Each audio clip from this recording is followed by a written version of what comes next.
Hello. I got a letter this morning from someone asking, why do I keep saying that Jesus doesn't exist? Is it because he really didn't exist? Or just simply because I don't want to believe that he exists? Because he's mentioned so many times in the New Testament. How could it possibly be that he didn't exist? Well, we've gone through in 14 videos. We've showed you what all these historical references say. They're on my site. You can see the videos. Read the material for yourself. In most instances, I've got copies of the material right there to read. But it's not that I just don't want to believe. Look at the evidence. Look at the evidence. I know the church leads you to believe that Jesus exists. They want you to believe this.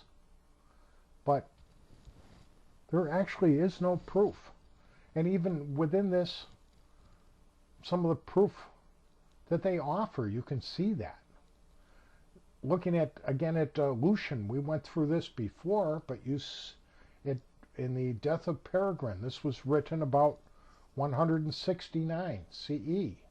It say, you see these misguided creatures, speaking of Christians, misguided creatures start with the general conviction that they are immortal for all time, which explains the contempt of death and voluntary self-devotion, which are so common among them.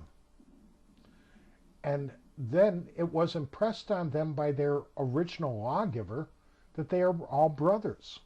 And from that moment they are all converted and deny the gods of Greece and worship the crucified sage and live after his laws. See, so people right away, they jump, oh no, see, they worship the guy that got crucified and he gave them laws and everything. What does it say in the very next line? All this they take without evidence. All this they take without evidence.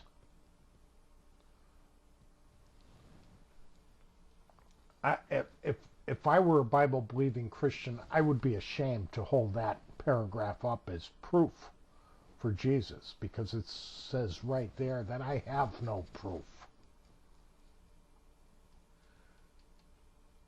I gotta say too, I came across a video this week on dealing with Elias, and matter of fact, even this morning I was doing research on another matter, and I came across it again. But they were talking about Elias, and he was the historian that was supposed to have been testifying about the darkness while Christ was on the cross. And it was suggested in the article I was reading this morning that he was probably just quoting PEREGRINE, who was the historian that we covered when I went through the chronicles of Jerome. And it turned out that the date I got today is a full 5 years earlier than what I had at the time that I had done the video. So PEREGRINE was talking about a solar eclipse and an earthquake that happened in November of the year 24 CE, a full 5 years before Jesus was even said to have been baptized in the 3rd chapter of Luke. And this is proof that there was an earthquake and a solar eclipse on Passover. It's impossible to have a solar eclipse on Passover because the moon is a full moon.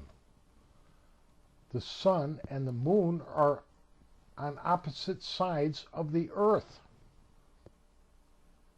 And So within this video, he's quoting somebody else as saying that there was a solar eclipse at the 6th hour of the night. At midnight? Well, of course the sun was darkened at midnight. To be looking at the direction that the sun is, you'd have to be looking at the ground. The whole earth would be in front of your face. So, of course, there would be a solar eclipse at the 6th hour of the night. It's really stretching it. I don't know. Looking further too into Justin Martyr and his dialogue with Trypho. Trypho is speaking to Justin Martyr. Trypho's a Jew, and he says, "Do all things which have been written in the law, and then perhaps you will obtain mercy from God. But Christ, if he has indeed been born and exists anywhere, is unknown, and does not even know himself, and has no power until Elijah come to anoint him and make him manifest to all. And you, having accepted a groundless report, invent a Christ for yourselves, and for his sake are inconsiderately perishing," or inconsiderately perishing,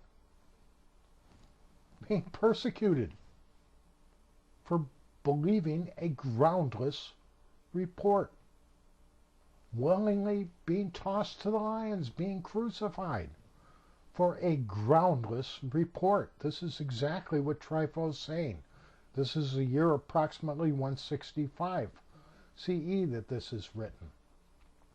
And all Justin Martyr can do in that entire work, Dialogue with Trypho, 157 chapters long, is to point to Old Testament prophecies, Old Testament allusions that the church uses, Old Testament types of Christ, other type saviors like Moses or Joseph or Joshua, and things that they did was similar to the gospel tales, and therefore, because of those writings, is proof that Jesus existed?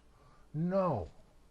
They're there to point to a future time, perhaps, but not to Jesus. There is no proof of Jesus. I found interesting, too, doing research for a future video, I came across a reference in the Gospel of John, chapter 2, or it's talking about Christ outside the temple there, and the Jews point out to him that this temple has been being built or rebuilt for 46 years. Well, if you look back, you find out this is when Herod was rebuilding the temple, and we're told that he started rebuilding that temple in his 18th year. Herod the Great started his reign in 40 BC. In his 18th year, he started rebuilding it, so in 46 years of doing that, it would have only been, again, 25 AD. That's a full 4 years before Jesus was baptized, and yet John has him already baptized and already on his ministry with disciples out there. So the Gospels were never intended to be literal histories. They're allegories. That's all they were ever intended to be. And by looking at them as historical documents, this is where we get the error of people worshiping a man a fictitious character, and it's idolatry. Thanks for listening.